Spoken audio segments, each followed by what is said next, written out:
We're here to talk about, firstly, the main event, the guy that many believe is the complete future of the sport. And sometimes this is very, very difficult to find an opponent for Jaron "Boots" Ennis.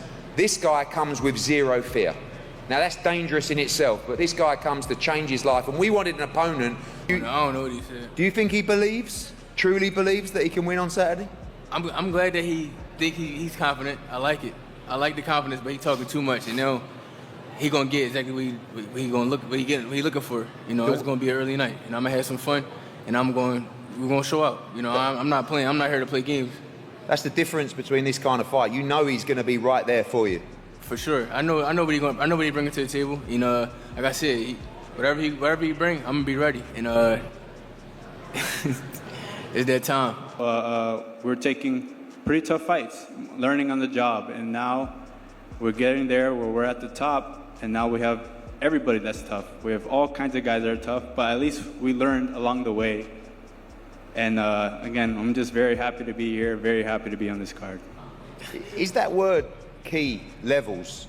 You know, we know this is a very good fight. I mean, he's an elite 154 guy. Is it just about showing the levels on Saturday night? And you can't go over, you got this road warrior tag. It's different when you fight Boots Ennis. No, for sure. He's definitely a good fighter, for sure. You know, I watch him.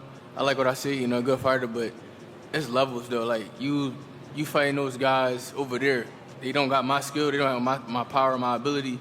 I'm on a whole different level. And when he actually get in there with me on Saturday night, he gonna be like, yo, he a lot faster than I thought, a lot stronger than what I thought, a lot slicker. Like, it's levels.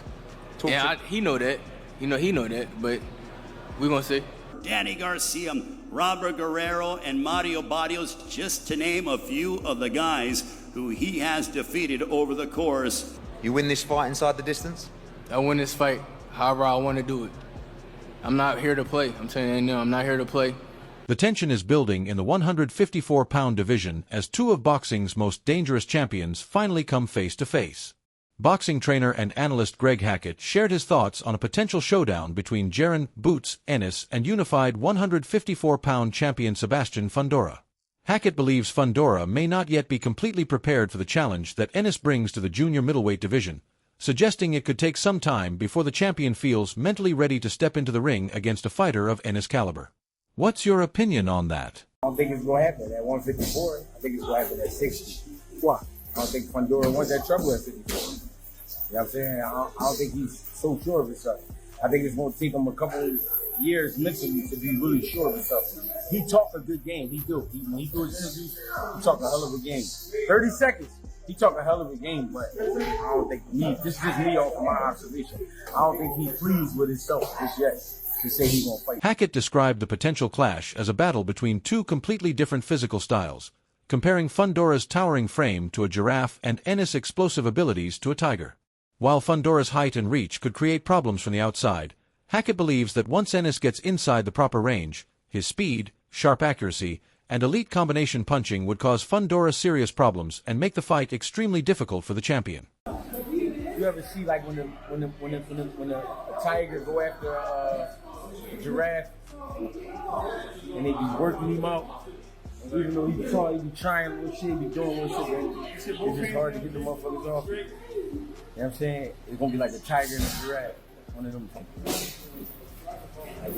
Laying out his prediction for both fights, Brayman said he sees Ennis versus Fondora as an action-packed battle from the opening bell, with Ennis eventually overwhelming Fondora and stopping him with powerful punches. In contrast, an Ennis versus Ortiz matchup would likely develop into a longer, more demanding technical fight because of how disciplined, compact, and fundamentally sound Ortiz is when fighting at mid-range and on the inside. Physically, Fondora is his toughest fight because where do you find 6'6" southpaw sparring with an 80-inch reach? Where do you find that at? You know what I mean? Like, everybody hires Mike Fox, but there's only one of him. You know what I mean? Like, where do you find that? Everybody goes to it's hilarious. Yeah, where do you find that? Like, a tall southpaw is like 5'11", 6 feet, 6'1". Fondora is 6'6" in boxing shoes. Where do you find that at? With a jab, with an uppercut, with a hook. He's mean, he's battle-tested, great conditioning, and he's improving in front of our eyes. So that might be, you know what I mean? The fact is, Virgil was right-handed. about 5'9", 5'10". You could find 20 sparring partners. They may not be better than him, but they can give you what he gives you. It's hard to find something for Fundora. You have to get heavyweights or cruiserweights to spar you, literally, because junior middleweights and middleweights don't walk around at 6'6". Like I said, there's only one Mike Fox. So I just think that for whatever reason, this is the way my mind is viewing it, that Boots and Fundora is an early round shootout. I think that Boots, it looks like Hagler versus Hearns, and Boots gets him early. Not easy, but early. I think that Virgil and Boots go longer. I think that Virgil is a little bit more talented than Fundora. I think Boots beat Virgil because he has a better jab and can kind of score too many points with his straight punches, and Virgil marks up. And Boots is he's constant with his attack. Virgil marks up, he swells up, he bleeds all over the place. I think that will play a factor in the fight. Virgil Brayman emphasized that Ennis would need to stay especially sharp against Ortiz, particularly during close exchanges, because Ortiz rarely drops his hands and consistently throws short, compact punches that could punish any wide, looping, or winging shots from Ennis. He suggested that this mid-range battle would be the one area where Ennis truly needs to remain careful, even though he still favors him to come out on top overall. Fundamentally sound in the mid-range and on the inside. And he doesn't drop his hands. He throws his punches right from where they're at. And he throws short, quick hooks and uppercuts. And he's kind of even-handed. And I think that will be, Boots will have to be on his game because Boots likes it.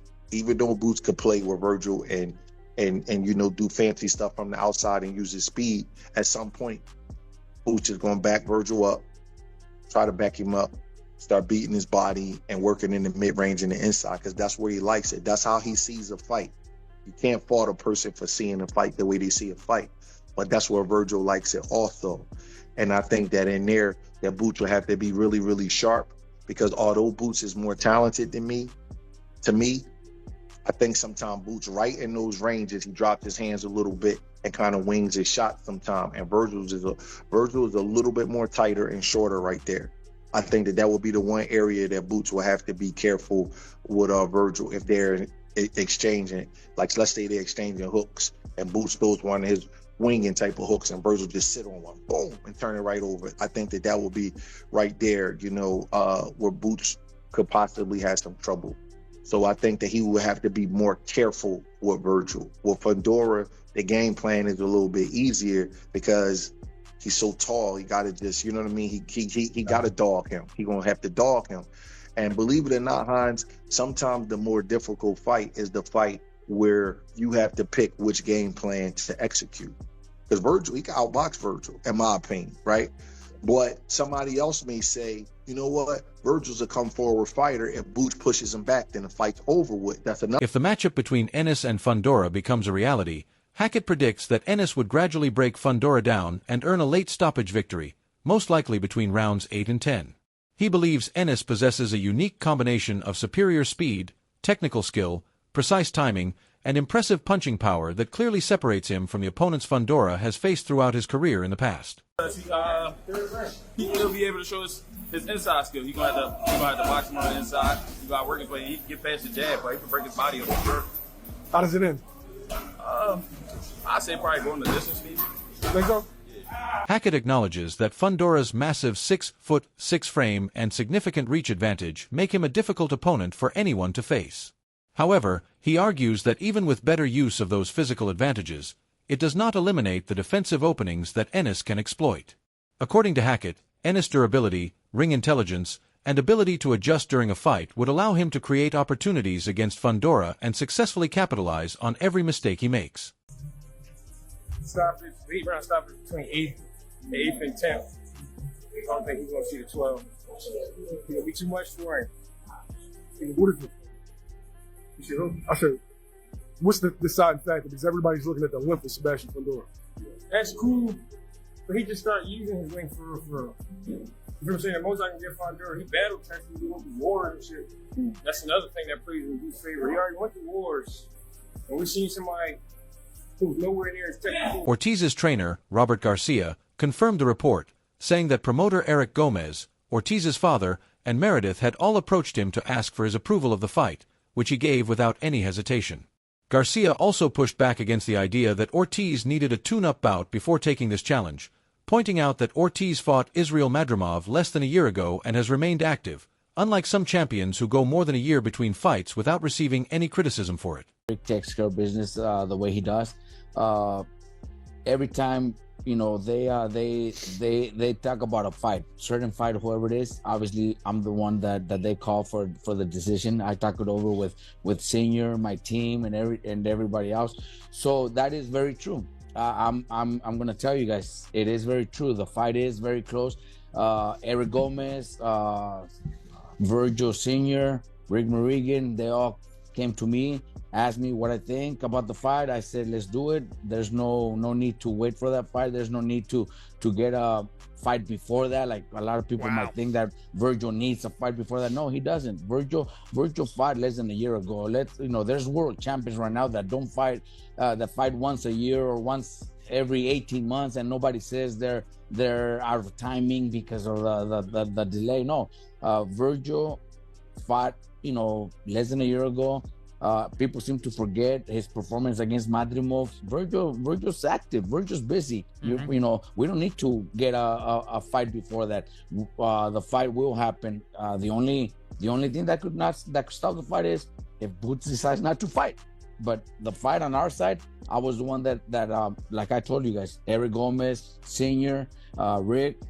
I said, let's do it. There's no question. There's no doubt that we win this fight. So Stephen Brayman leaned toward Ortiz, explaining that once a fighter closes the distance against Fondora, his combination of speed, precision, and sharp punching becomes extremely difficult for the taller man to handle. He pointed to Ortiz's performance against Tim Tszyu as proof that this kind of accurate two-fisted attack can be highly effective at close and mid-range, while also acknowledging Fondora's ability to wear opponents down over the later rounds like a relentless marathon runner.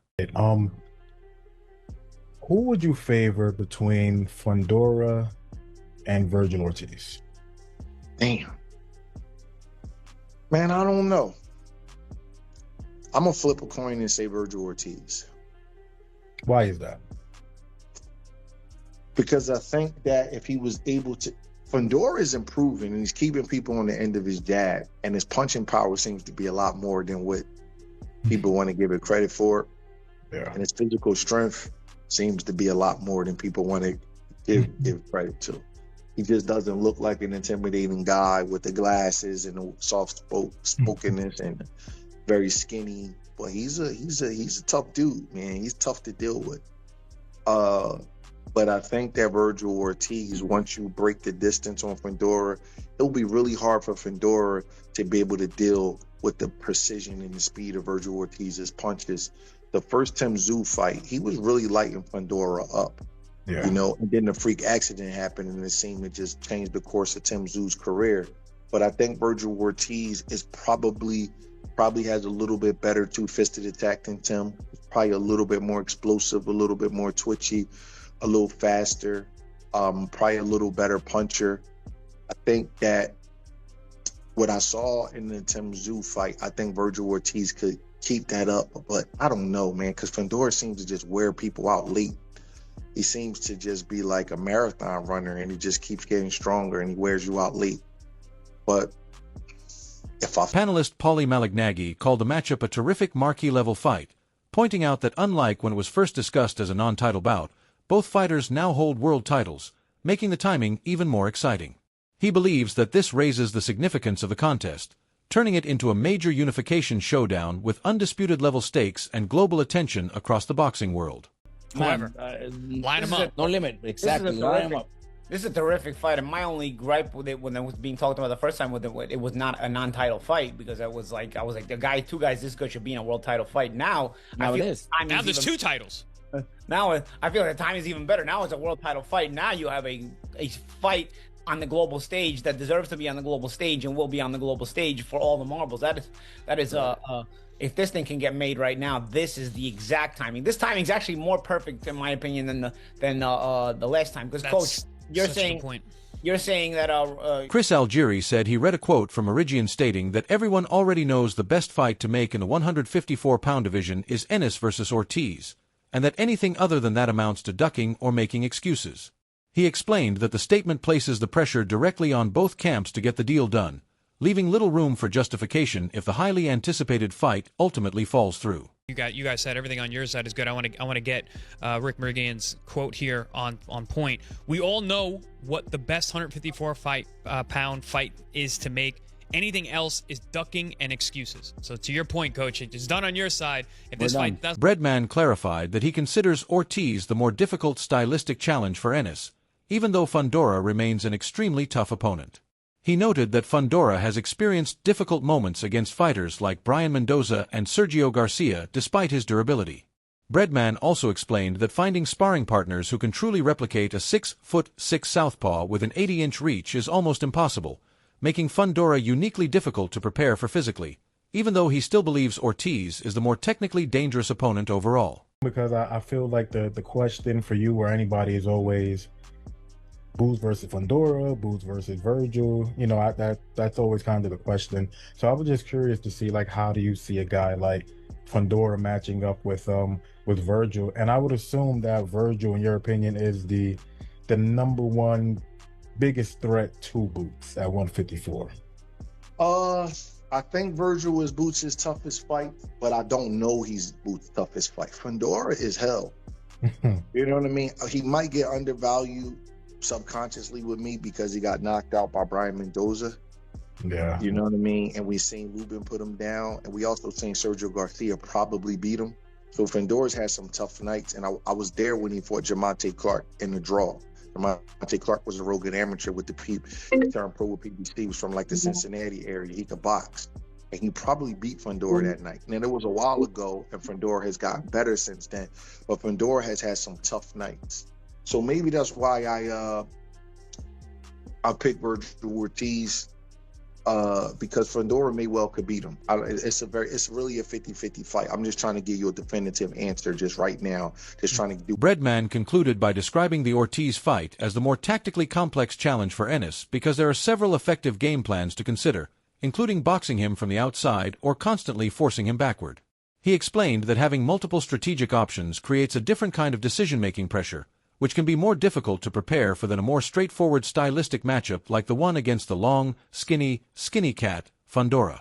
So then, Boots is the limit.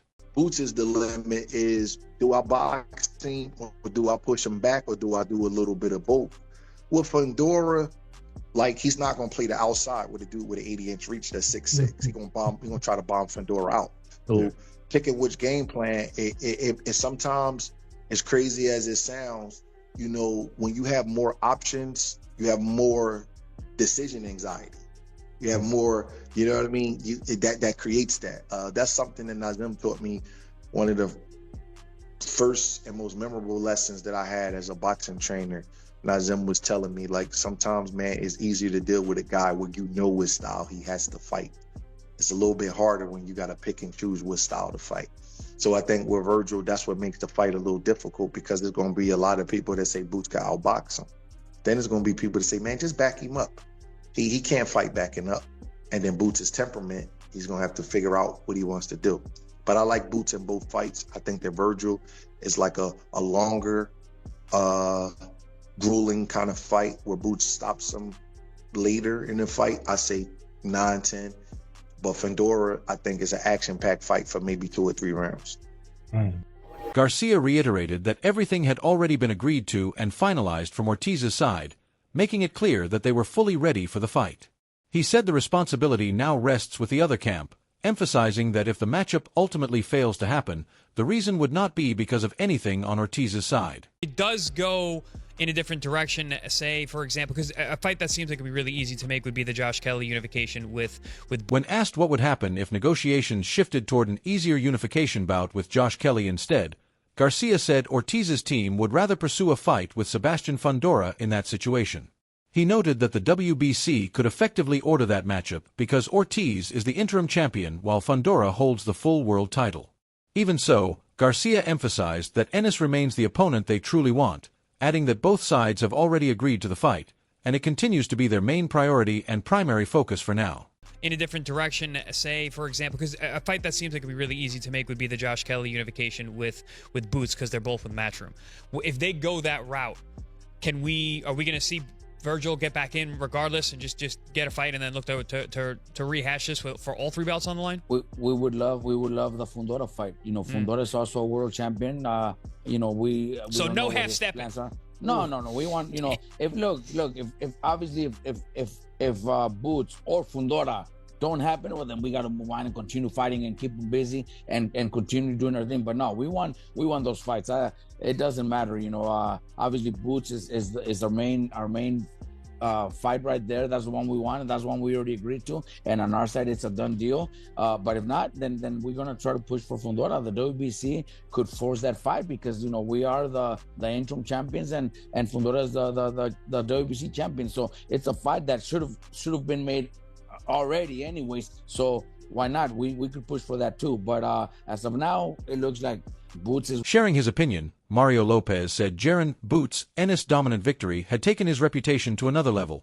Increasing the growing demand for a blockbuster showdown with Virgil Ortiz Jr., he explained that the performance highlighted Ennis' explosive punching power, complete all-around skill set, and outstanding physical advantages, all of which continue to separate him from every other top contender in the division. Ortiz, but I thought Boots was solid. He looked terrific in there. This was the sort of performance that I felt, or a lot of people felt that he needed. I didn't necessarily think he needed. We knew what he was capable of, but it really sort of catapulted him to a whole nother level. And now he's in the mix, and it's very exciting time in this junior middleweight division. The 3 Bs, the killer bees of boxing in America: Benavidez, Boots, and Bam. When those guys fight, I think it's must-see TV. When it comes to Jaron Boots Ennis, I thought the key difference, number 1, was power, and that showed up. And I was actually stunned. He revealed that he has wrapped his own hands before every fight throughout his entire career, a habit he has maintained since his amateur days because he never liked how other cut men wrap them either too tightly or too loosely. He explained that he prefers a balanced approach he has perfected over the years and still continues experimenting with new wrapping techniques, adding that he encourages more fighters to learn the skill themselves instead of relying completely on someone else. Is that accurate? Yeah, I've been doing that since the amateurs. I've been wrapping my hands since the amateurs. There's not a lot of people who do that. Yeah, it's not too many people that do that. I've been doing that since the amateurs because I don't like how some people wrap my hands and they be like too tight. And I know how I like the feel of my hands being on fight night. I don't like it too tight and I don't like it too loose. I like it like right in the middle. So I know how to wrap my own hands and put it the way that I want it to be. So yeah, I've been doing that for a while. I've been doing it since the amateurs. So your whole pro career. Share your thoughts in the comments below and let us know your opinion.